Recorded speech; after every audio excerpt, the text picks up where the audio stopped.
Good morning and welcome to the Think and Grow Rich Live Mastermind. My name is Dr. Peter A. James, and you are here for another Saturday of a deep dive into this phenomenal text of Think and Grow Rich. And you know that if you have been here before, it's not just me by myself. I have two phenomenal angels with us on this show today, but we also have a special guest, a phenomenal guest that we're going to dive on into and examine how Think and Grow Rich has played a role in her success. I'm anxious to hear. I'm going to tease her a little bit, but you got to listen. You got to listen. It's Saturday, same time, same channel. If you're up, tell your friends, tell your family. Think and Grow Rich Live Mastermind is where you need to be right now. But as I mentioned, I'm not alone. Without further ado, let me bring in the leadership strategist, Galen Bingham. Good morning to you, sir. How are you doing today? Fantastic. It must be Saturday because I'm here hanging out with you talking about one of the most significant books that I have in my library, and that is Think and Grow Rich.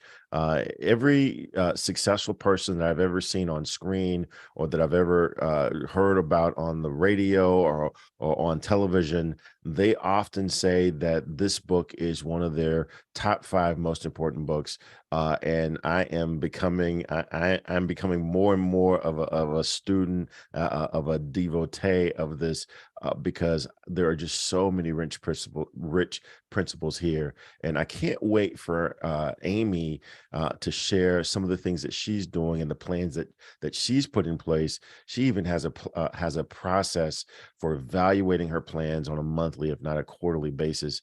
And I think that that's really the secret behind her success. So this is going to be an incredible conversation. Can't wait to get into it. So what I'm hearing you say that, Galen, she's an organized planner herself. Is that what you're Oh saying? my gosh. I don't know how you have any level of success without having an organized plan. And again, this is the perfect person to have that conversation with.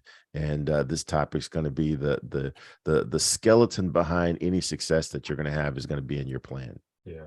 What's interesting about that phrase is that so many of us realize that, yeah, it's important to be organized, it's important to have a plan, but we really don't know what that entails. What's underneath the layers or the surface of that phrase overall. You and I can go back and forth about that all day, debate about it all day. Even as we talked about Ann McNeil, the master wealth builder, she says we could have a whole year about organized planning. Oh, and there she is, Ann McNeil. Good morning to you, my dear.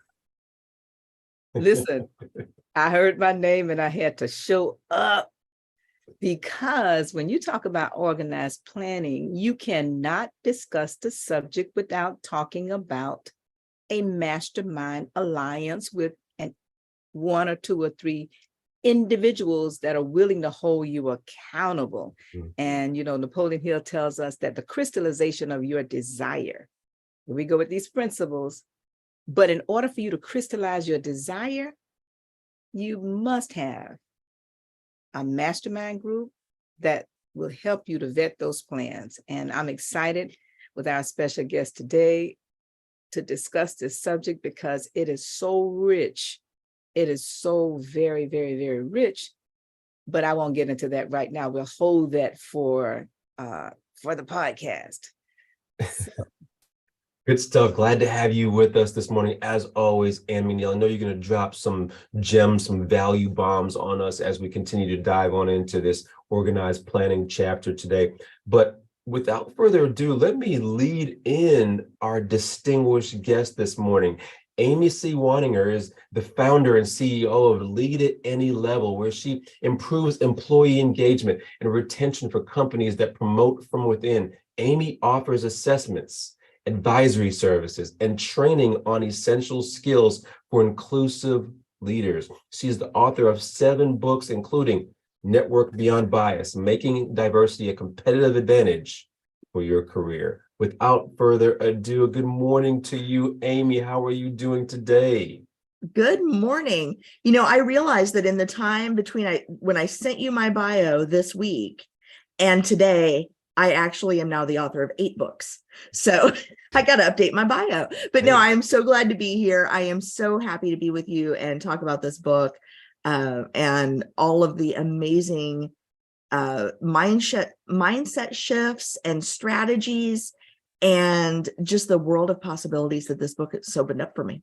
Yeah, good stuff. Good stuff. Before we dive a little bit deeper into this book and these 13 principles, Amy, give our audience a little bit more background from your own background, from your lens. Tell us a little bit about your journey.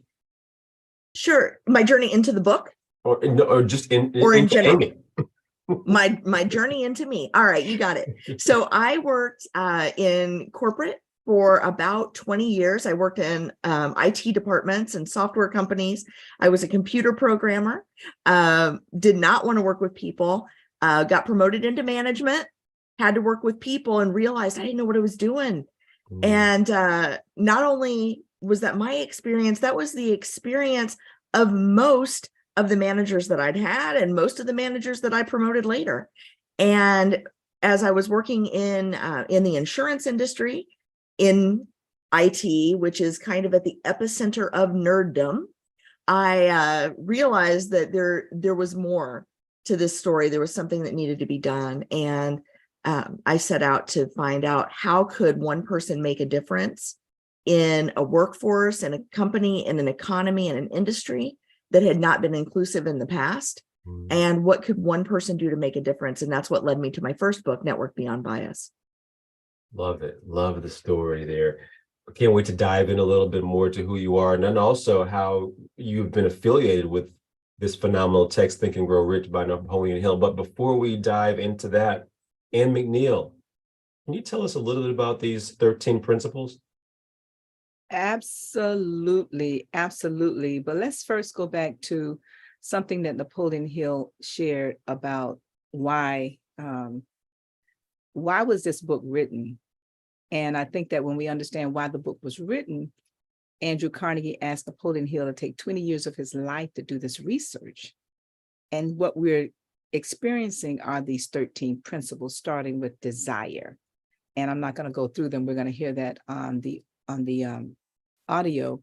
But I would like to ask each of us to think about, as you listen to these principles and you think about what we're going to discuss today in terms of organized planning, think about how your plans can be so much stronger if you start with your desire, that which you want, and you're creating plans to achieve that desire. So let's listen up. Number 1 is desire. Napoleon Hill said that everything starts with a burning desire, a compelling reason for doing what it is we do. Step 2 is faith, having belief in our ability to attain that which we desire. Step 3 is what we call autosuggestion.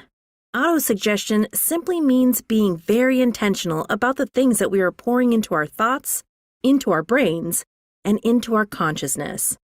Our brains, our minds will receive everything automatically, but we have to work extra hard to make sure that the positive things are what we are feeding ourselves, because those positive thoughts are going to turn into positive actions.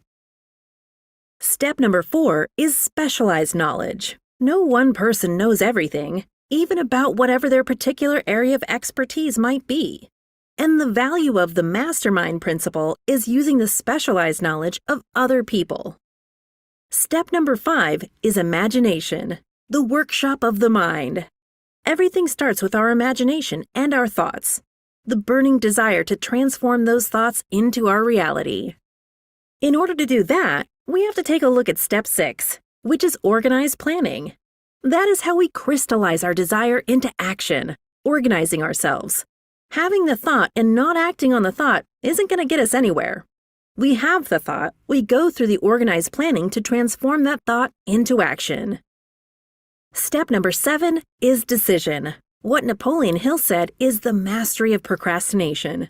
Napoleon Hill said that the antidote to procrastination is simply to make a decision and then move on that decision.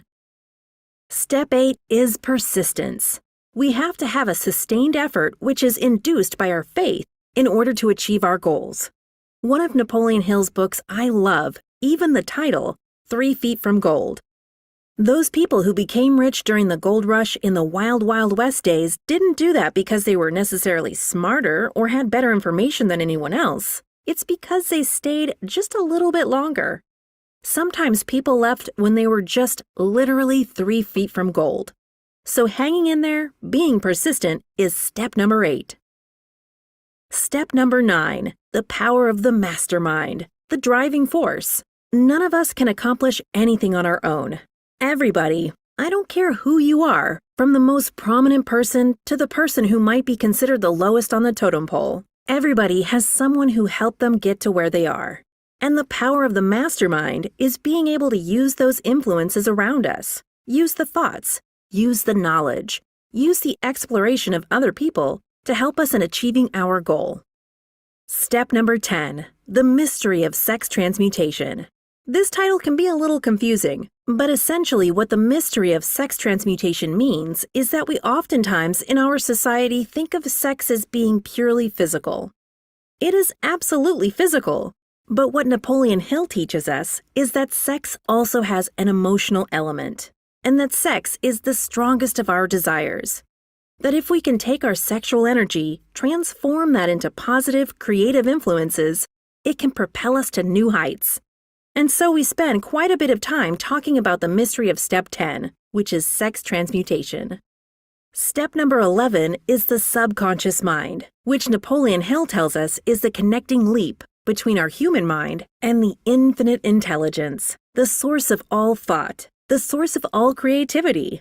Conscious mind, we spent some time talking about how we use that through the influence of autosuggestion and what we're feeding into our mind. Step number 12, which is the brain, the broadcasting and receiving station of thought. Final step number 13, the sixth sense, the door to the temple of wisdom. This is the final step through which infinite intelligence may and will communicate voluntarily without any effort from or demands by the individual. The principle is the apex of the philosophy.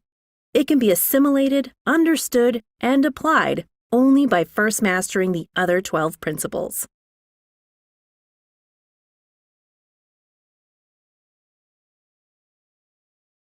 Good stuff, Ann McNeil. That was a phenomenal video. I love to see it every single week, but I feel like I learn a little bit something different from something that I hear from that video as well. What do you think?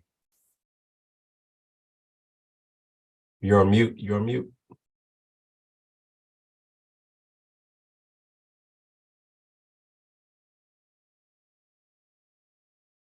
That's all right.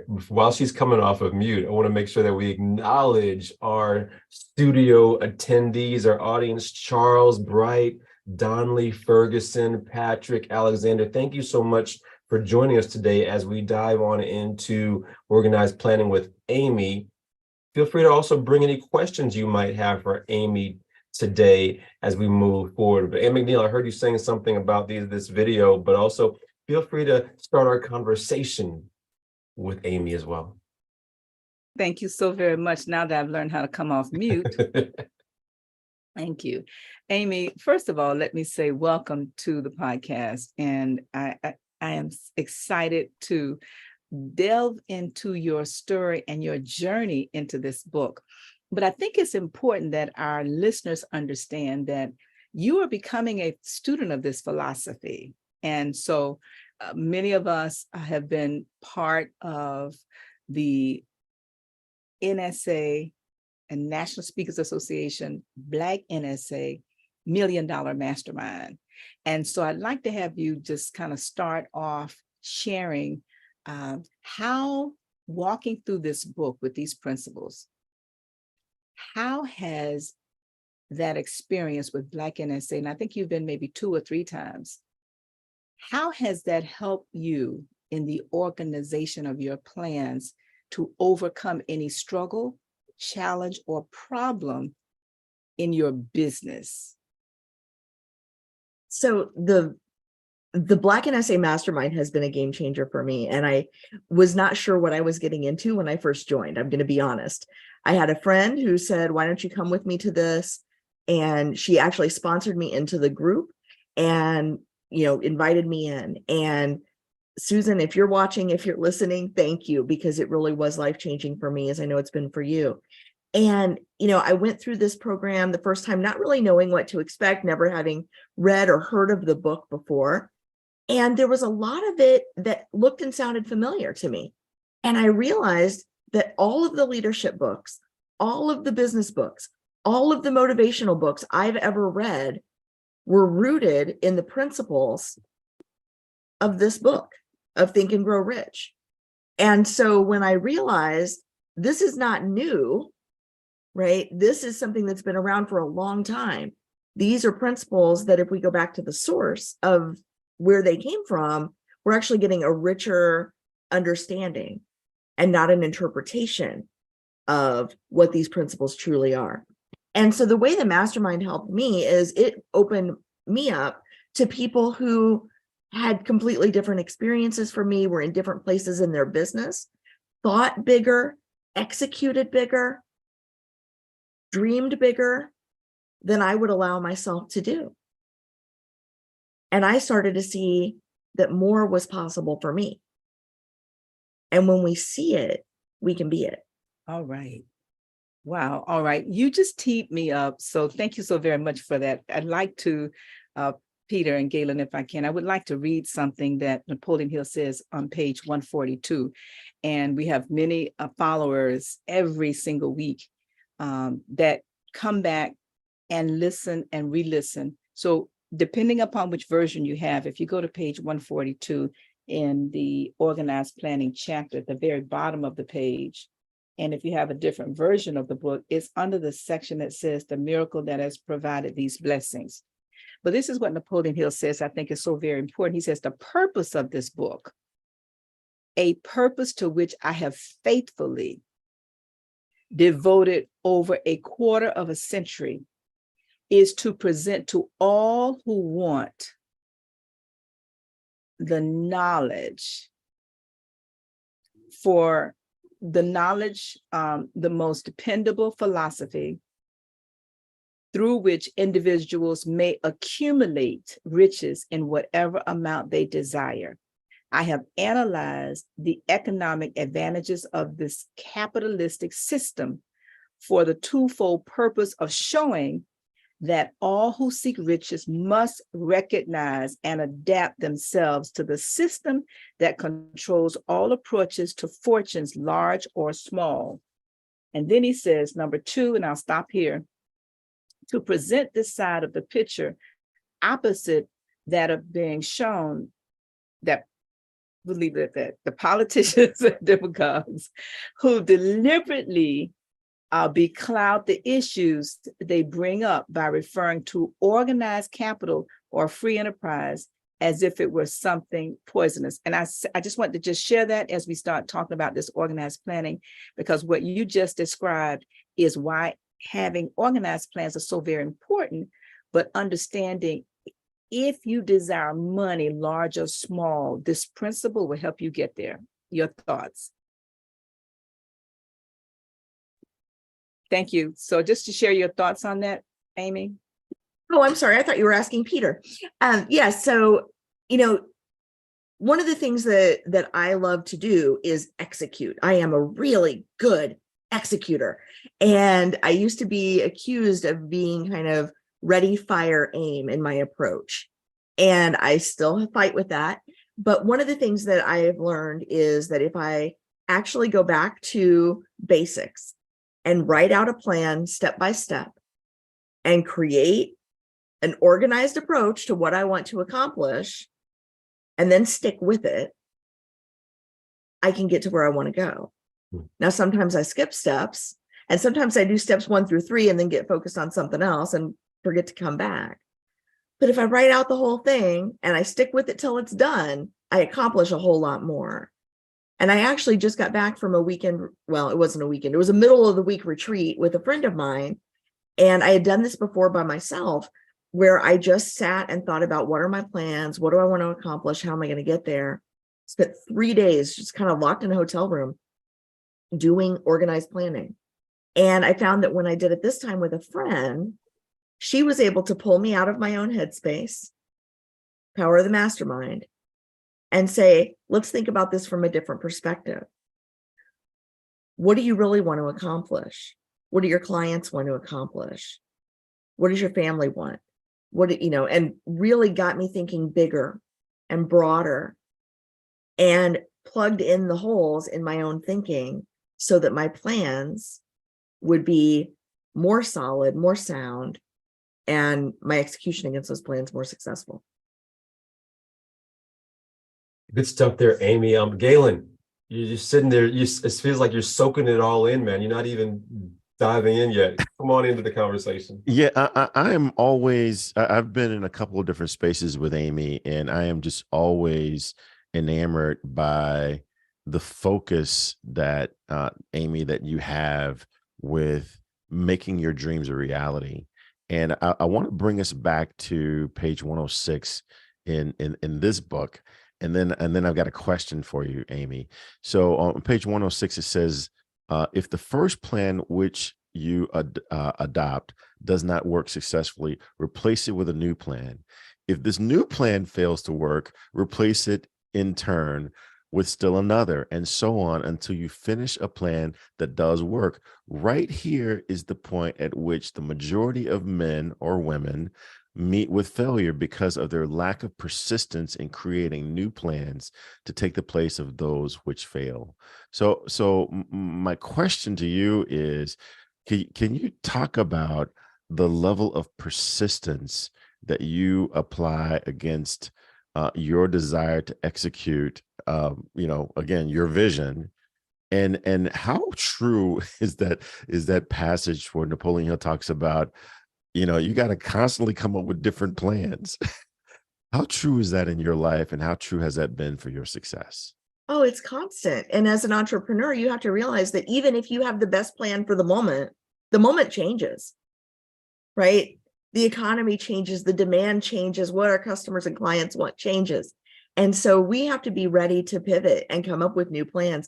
I want to bring you back to the sentence right before the section that you read, Galen, because I think this is an important one, and one that I frequently miss, because so many of us were raised thinking that we have to be completely independent. We have to do everything ourselves, can't rely on anyone else. But here's what he says right before the passage you read: you may organize your own plans either in whole or in part, but, and in capital letters, see that those plans are checked and approved by the members of your Mastermind Alliance. Because you don't know everything.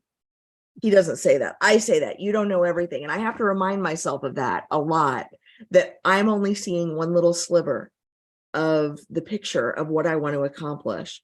And I need other people to help me fill in the gaps and make sure that my plans are sound, not just from my own perspective, but from the perspective of the people that I serve and the people that I'm in community with. And so, yes, absolutely. We got to change our plans all the time. We need to keep our businesses fresh for ourselves so that we stay interested, but we also have to stay ahead of what's coming so that we're ready with a solution. We're ready, anticipating problems. The way I explain this to folks in corporate when we're dealing with change is, it's much easier to stand with one foot on solid ground and use your other foot to feel for your next step, whatever that may be, so that then when the time comes, all you have to do is shift your weight to the other foot and repeat the process. But what we do instead is we find solid ground. We're so happy to be there that we plant both feet and we wait until it's too late. And then when the whole world shifts around us, we have to jump a giant chasm to get to where we want to go, just to be on firm ground again. Wow. Love it. Love it. Well, hey, Peter, you're one of the people I check my plans with quite a bit.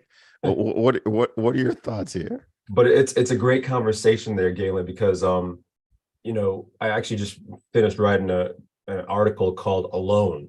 And why I wrote that is because we have a tendency to dive on into our work by ourselves for a long period of time and then realize, and that as Amy had mentioned here, that when you get into the room with somebody else, you're like, oh my goodness, what was I doing? I wasn't doing all this stuff. And I want to come back to that, Amy, to that story. But before I come back to you, I'm going to read this from the chapter. And I'm reiterating this that we all know so well. Again, Napoleon Hill says, no individual has sufficient experience, education, native ability, and knowledge to ensure the accumulation of a great fortune, of success, of their objectives, of their goals without the cooperation of other people. The most intelligent individual cannot succeed in accumulating money or in any other undertaking, This is not just money, folks, without the plans which are practical and workable. So Amy, as we come back to you, when has that played out in your life where, you were working hard, did it by yourself, but then and realized that you needed other? You kind of gave us a small example. Would love to hear a little bit more about by yourself versus with others. I think the with others thing is the thing that I probably need to focus on the most. And part of that is exposure to new ideas, exposure to thinking bigger, right? We get stuck in our own thinking. We're limited by what we know. I'll give you another example. Just this week, we went out to dinner. My friend that I was retreating with and I went out to dinner with one of her friends who I had never met. And we were talking, and she was talking about government contracting and how she has been able to expand her business with government contracting. And she was talking about the levels of growth she was experiencing in her business, step by step.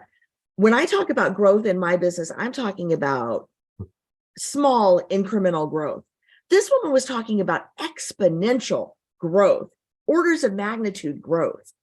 And I realized, man, I've been missing something because I wasn't thinking big enough. Mm-hmm. And, sometimes, there's another woman that I mastermind with in a different context. We'll meet and we'll talk and we'll actually go through the specialized knowledge piece together. So there might be something that both of us want to learn, and we actually hold each other accountable for our learning. And then we talk about how are we going to implement what we've learned, and we learn from each other about our implementation.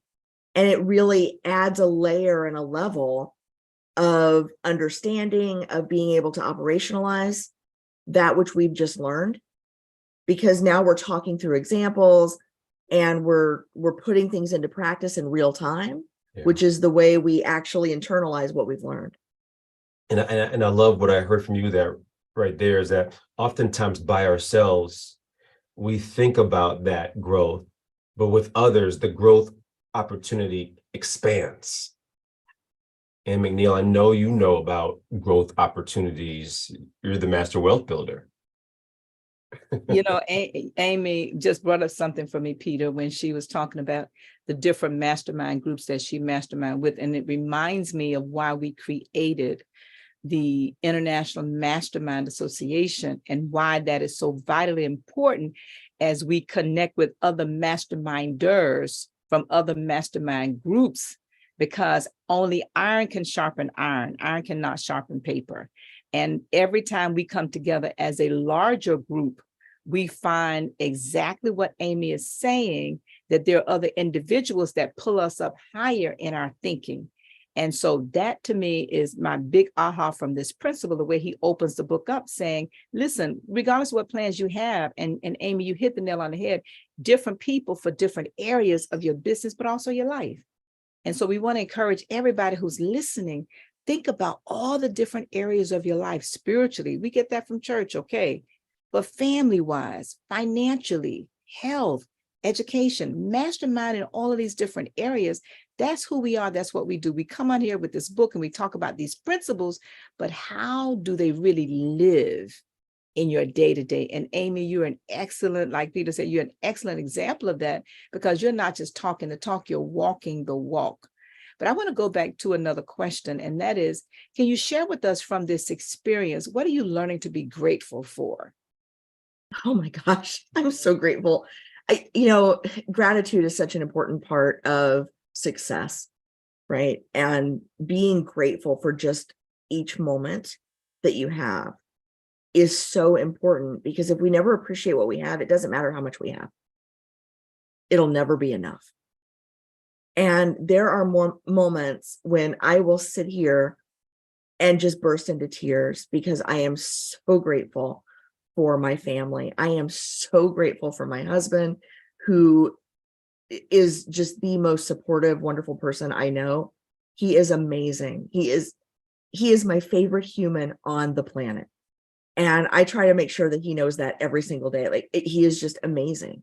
Look He at the makes me smiles on these guys' faces. Just everybody just you can see the smiles on their faces as you're Oh, saying. my wife is going to hear this episode. But he makes me better. And he brings a perspective that I don't have. And just the way he approaches things and the way he thinks is so different from the way I approach things and the way I think. And it really, it's not so much opposites attracting. It's like puzzle pieces fitting together. I'm so grateful for my kids. I've got 3 kids, 21, almost 15, and 7. And they're incredible people. And they are hypocrisy detectors.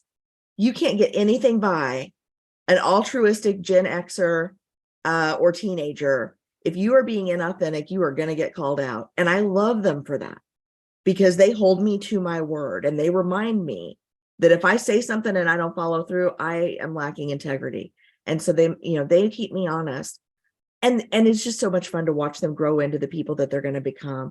I am so grateful for all of the people that I work with in my business, my associates, my strategic partners, my vendors and my subcontractors.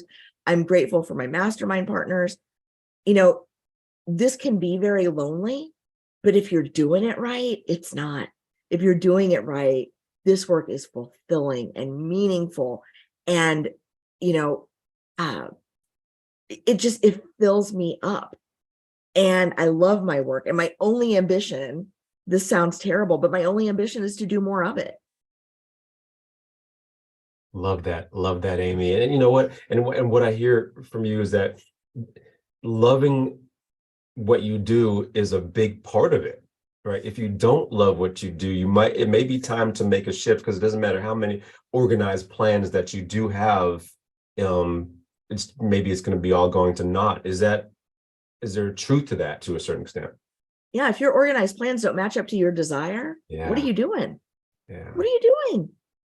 If I may, I want to go back to something Ann said about masterminding and putting yourself with people that help you think bigger. We need to be really intentional about that. Mm. And I'm sure that all of you have someone in your life that you've learned not to share your big ideas with, because the first thing they do when you're holding your balloon is they come over with a straight pin and go, pop.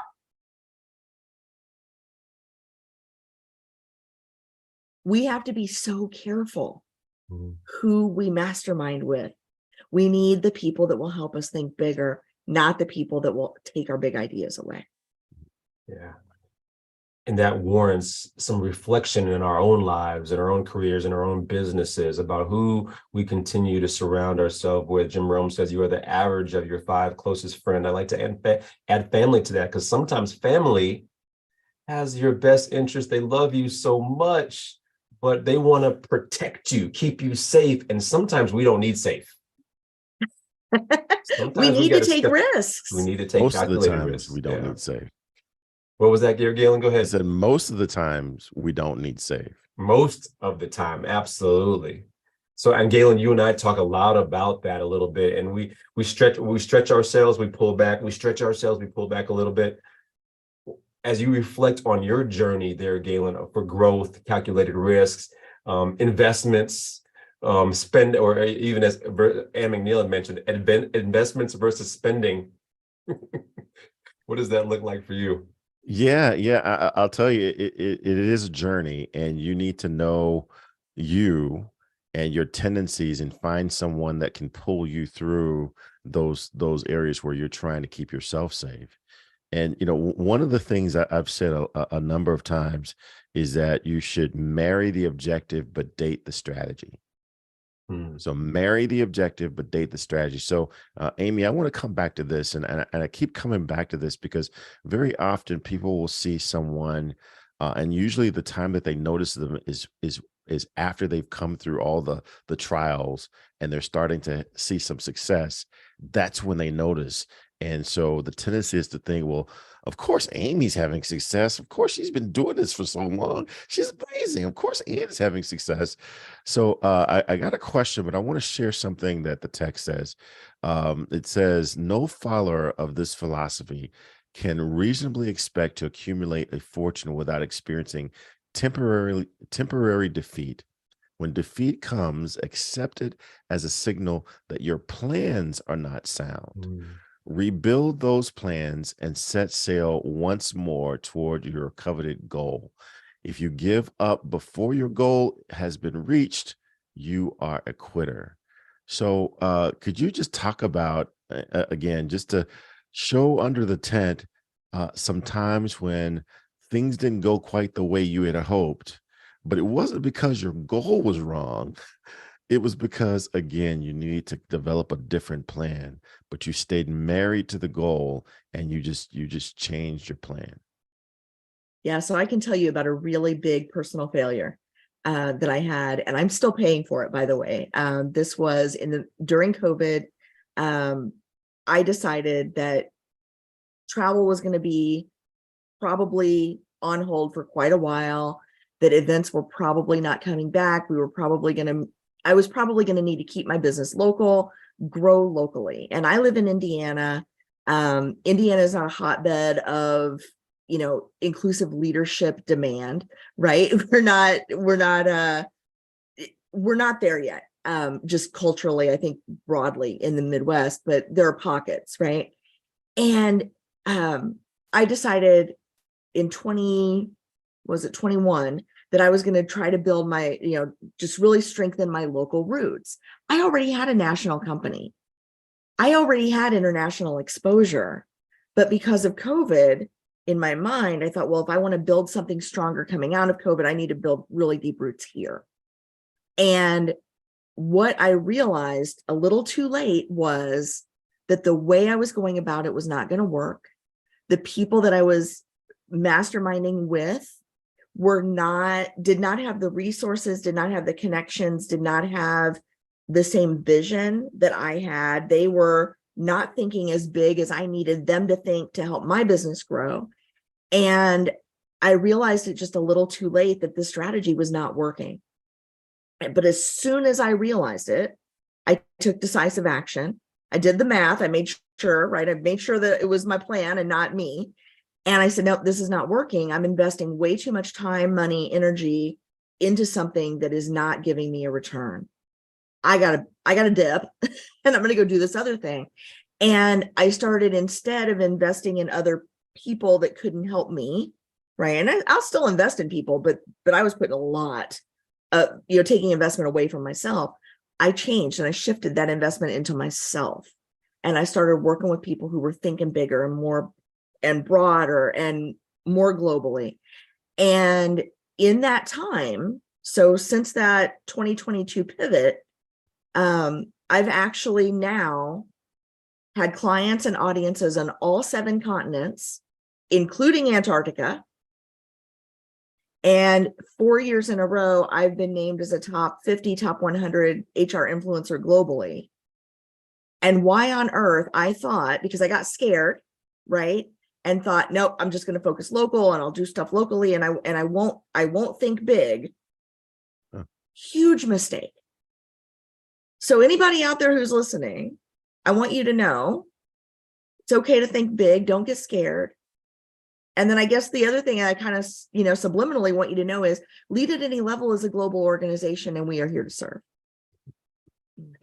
Fantastic. You bring to mind something else that I share with my clients, that when you are thinking about your vision, when you're thinking about your goals, they really should make you pee in your pants a little bit. If your goals don't scare you just a little bit, then you probably are playing it safe. You're probably playing inside of what you can deliver rather than pulling yourself forward by a vision that's bigger than yourself. Yes. And I was reminded this week by my friend. So Terry Wada, if you are listening, thank you. Because what she said to me is, Yes, you need to have the big vision, but you can't get there tomorrow. You need plans in the interim to grow into it. And I said, oh, right. Oh, yeah. I can't abandon everything I'm doing just to be bigger tomorrow. I've got to build. And so that reminder, all of the effort compounds into more effort. Everything that you do, everywhere you show up, compounds.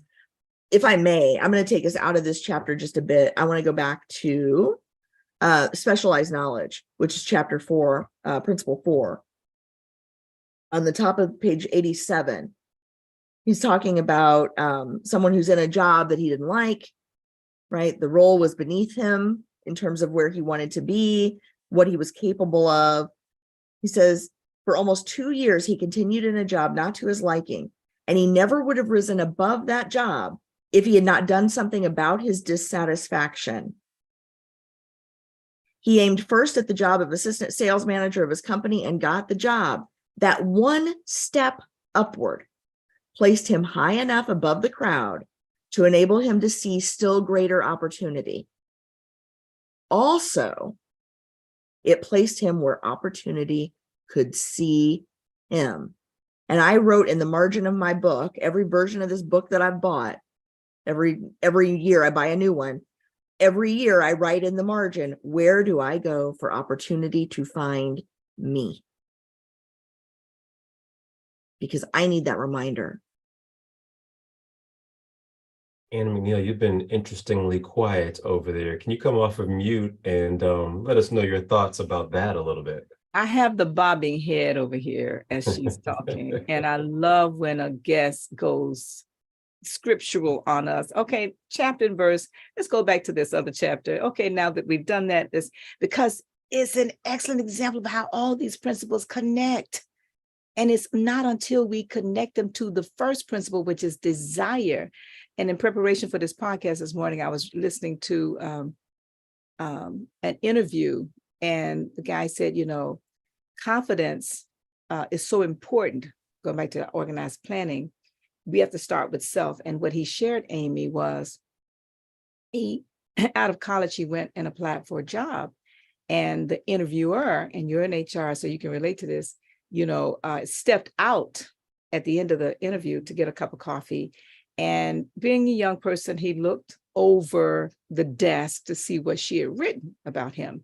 And he was, just so encouraged. He thought it was going to be, something positive. And she said, pale and stale were the 2 words she used to describe this guy. But what he did was, when he went home in tears, young student, he shared with his mom said, call her up and tell her how much you really want this job. And it goes to what you just read about when we are dissatisfied, surround yourself with people that's going to lift you up in your thinking. But as they lift you up in your thinking, you must do something. Now, he could have not followed his mom's instructions, but he did call the lady up.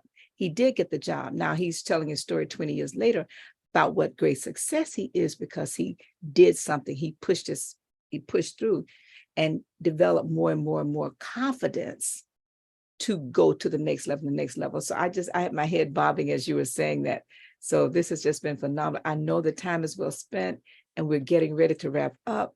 And Peter, our host, is shaking his head. Okay, Ann McNeil. That's it for me. Thank you, Peter. No, Ann McNeil, never. I would never do that to you. But I do want to bring it back to Galen, though, and ask Galen, we've been talking so much about this mastermind philosophy, and we have an annual meeting that it's not all we do, obviously, but this is an annual meeting that we really revere. Can you tell us a little bit about that? You want to come off of mute, though.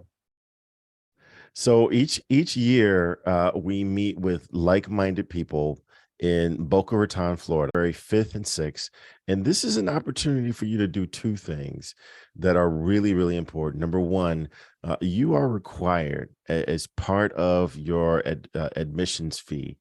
You are required to bring your life in writing.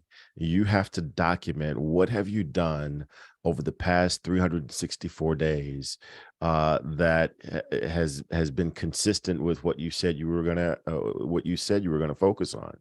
So you've got to demonstrate that you've been a good steward of the time that you've been given. And then you have to suggest, what are you planning to do over the next 365 days to move forward towards this vision that you say that you have for your life? And you've got to allow your plans to be vetted and to be pressure tested by total strangers in many cases, but total strangers who are invested in this philosophy, that are committed to this philosophy, and they're committed to your success. And it's always interesting when you show up with a friend or you show up with a family member or a colleague, and one of the first things they do is they break you up, right? You can't sit with your friends because our friends, they're going to be compassionate, right? They're going to give you, they're going to let you hide. Total strangers, they don't know. And yeah, as I've said a couple of times, I've been I think 3 or 4 times, and some of the biggest challenges I've received have been from people who are younger than 24 years old. So they're 24 years old or younger. I've been in business for 30 years, and they have the audacity to call me out on holes in my plans. They have the audacity to say, well, if you didn't do what you said you were going to do last year, why should we believe that you're going to do what you say you're going to do next year? So if you really want to put some focus, some operational, some organized planning against your goals, this is the place to be. There's a QR code there if you're able to watch, if you're able to see us live. There's a QR code there for you to register. The fee is incredibly nominal. It's not even about the money. It's about the investment that you're placing in validating the plans that you have for accomplishing these goals that you talk about achieving someday. So definitely worth your time, worth the investment, and it's worth getting into this philosophy with like-minded people. Good stuff there, Galen. And if I'm not mistaken, there is a significant discount that's going to be available for those of you who are interested in this Mastermind accountability meeting. That's going to be through the end of this month, June 30th. So if you have never been, take advantage of it. Organize plan to be there right now as you look forward to your future and even to your future 2024. As we move forward. Galen, I'm going to stay with you a little bit as we get ready to land this plane. Yes, I'm going to ask you to bring your seats upright, fasten your seatbelts, please. But Galen, let's talk about this conversation with Amy. Amy has been phenomenal today. What have been some value bombs from Amy, some things that have resonated with you that she has mentioned that you know you're going to take away? And then how do we stay in touch with Galen Bingham? Yeah. So one of the things, and I don't even want to say that I got it from this conversation, because I've had a number of conversations with Amy literally over the past month. And the thing that I continue to be focused on is this practice that she has of carving time out of the week to focus on your plan. Peter, you and I talk very often about spending less time in your business and more time working on your business. And that's exactly what Amy does. That is likely one of the contributing factors as to why she is, consistently one of the top HR thought leaders in the world.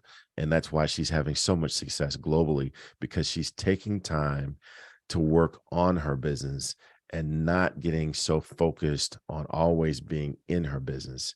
And so that's one of the things that I'm absolutely taking to heart. My name is Galen Bingham. I am the leadership strategist. There are just so many different ways that you can get a hold of me. You can go to my website, you can go to my podcast, and I've just created a brand new app with the help of one of our audience members, where we are focused on building out an app that will allow you to put some focus against your someday goals, put some organized planning around those things that you say that you want to accomplish someday. So I challenge everyone to go to hotsheetapp.com take a look at this tool that is built, that we've built to help you put structure, help you put organized planning around the things that you say that you want to accomplish someday. I double dog dare you to try us just once. I guarantee you will learn something. Good stuff, Galen. Awesome. I love the hot sheet is something you must dive on into. And McNeil, I'm going to bring you back up here. What are something that resonated with you that Amy and you had chatted about? And then how do we stay in touch with the Master Wealth Builder? Well, seeing that I'm married to my boyfriend of 40 years, I love, love, Amy, how you elevated your husband. And I think that for all of us, regardless of where we are in life, no plan, and actually Napoleon Hill tells us, he said, the best mastermind group is between husband and wife. And so that resonated. All the other things are great, but that is the top of my list today. I would encourage all of you, follow Amy, comment, like, and share this podcast, and make sure that if you are looking for a better way to organize your plans, connect with her. Well, okay, you can connect with me too, but my name is Ann McNeil, and I am the Master Wealth Builder, helping you to build a stronger and better life and business. And I do that with a process that I have created called Niche to Be Rich. If you're interested, you can go to my website at annmcneil.com and you can get the details there. But until then, please remember, comment, like, and share this show. And if you have not, please make sure you subscribe. Good stuff there. And Amy, this is the time of the show that we want you to brag about. Amy, let the world know, come off of mute and let the world know who you are, who you are about to be, and how they need to stay in touch with you. Thank you so much for being with us today, but we want to hear too. Well, thank you so much. I am so thrilled to be here. It is always wonderful to be in the presence of greatness, and all of you have just elevated my consciousness, elevated my thinking, and elevated my goals today. So thank you for that. My name is Amy WANINGER. I am the Inclusion Catalyst. You can find me at leadatanylevel.com. And from there, we can talk. You can learn all about me. We can talk about all sorts of things.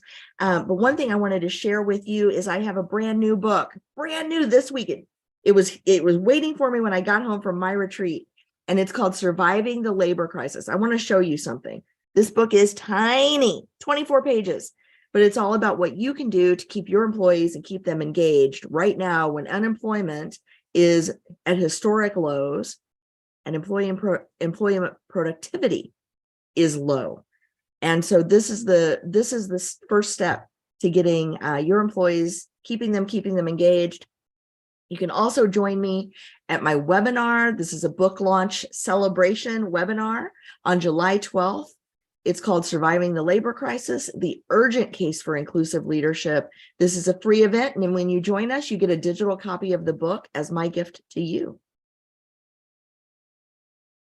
Good stuff there, Amy. Awesome stuff. What a phenomenal show. And McNeil, I want to make sure that we don't have any questions that we don't want to leave untouched. Do we have any questions in the YouTube that we saw at all? Did you see any? Forgive me for so late looking into that.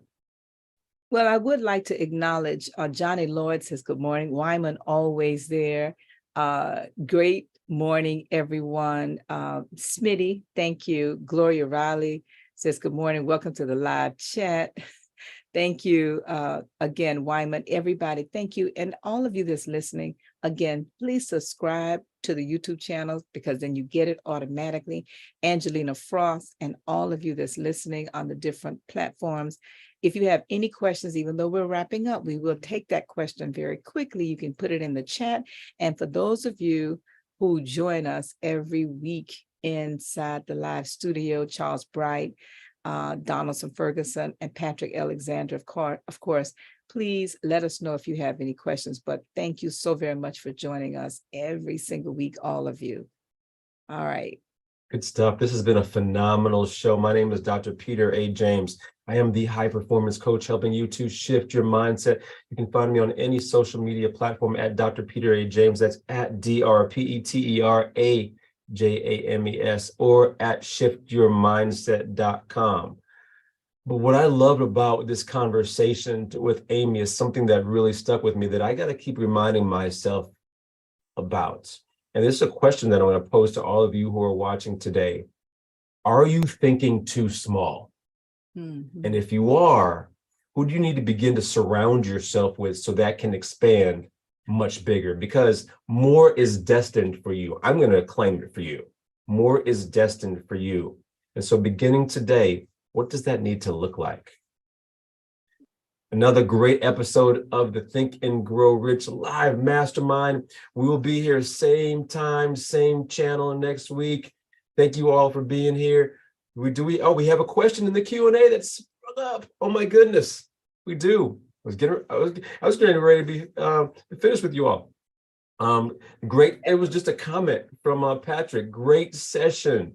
Enjoyed all the references to the book. Thank you so much, dear Patrick. Come back next week. Join us. Let us know if you have any questions, and we will see you all same time, same channel. In the meantime, continue to think and grow rich.